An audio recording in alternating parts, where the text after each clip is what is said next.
The goal of our digital media studio project was to highlight natural phenomenon in a creative and artistic manner.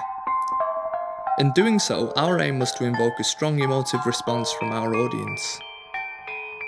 As a team, we worked through from the conceptualization of our earliest idea to the realization and implementation of an audiovisual installation in the University of Edinburgh Music Department. After deliberating a number of scientific phenomena to use as source material and inspiration for the project, we decided to focus on the Earth's changing climate, past and future.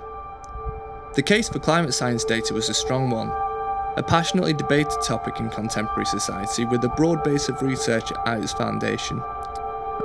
Scouring the web for datasets on an extensive and fascinating range of variables proved fruitful and offered us a strong armoury to engage with and a creative interpretation of our findings. But our tasks involved more than literal translation.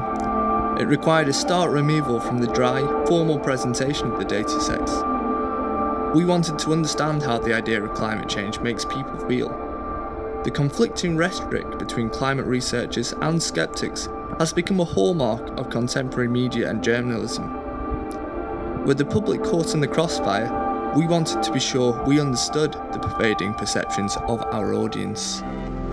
In order to best understand our audience, we conducted a survey to gauge respondents to a thoughts on 1. Observe the trends in weather and climate. A bit nervous about how things are going to pan out. Fear and trepidation.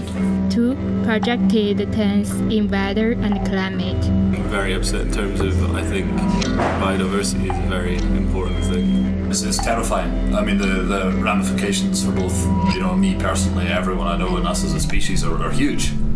3. Media representation of climate change affairs. I'd say they're usually a bit like doom-mongery. Fair reporting is important, but I'm not sure it happens across the board. Whereas in terms of mainstream media, it's very sensationalist. It's by turns hilarious and deeply frustrating. 4. Our own impact and responsibility. Well, by and large, it means that in my everyday life, I just ignore it. Yeah, but individuals only have strengths in communities. That's fair. It's all pretty token in the scheme of things. This is really it, and we could cross the threshold soon and there's no going back. Through our survey, we shed light on people's strong emotional responses to the changing environment of the natural world around them. This strongly emotional mindset seemed coupled with an overriding sense of helplessness, even ambivalence with regard to our personal ability to effect change. Overwhelmingly, people felt they were responsible, and that political bodies with the power to implement policies aiming at significant change on our approach to tackling climate change were failing them.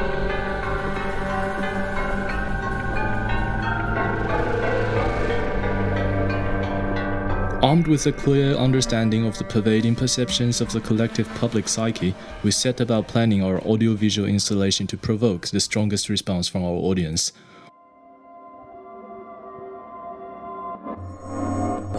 We wanted more than anything for our piece to embody the inescapability of climate change. Using a quadraphonic surround sound, an outer ring of LED lights directed inwards, we sat our audience in small groups in the centre of the cordoned-off area.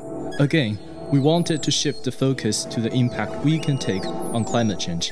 An interactive questionnaire demanded a response from the user once observed datasets ran their course and arrived at the year 2000. The participants' responses affected the data used in the future projections, changing the severity, rate, and impact of the projected changes to climate and environment the installation depicted. This clearly showed to the participant the impact their choices would have on the environment in the future and the necessity to alter their perception of the climate change problem. We ran our installation on Friday the 3rd of April. We'd like to thank everyone who came along.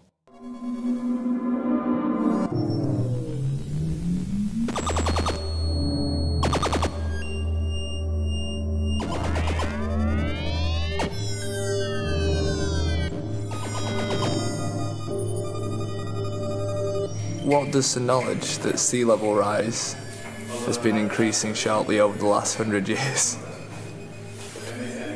Wait, what's the question? I completely misread it.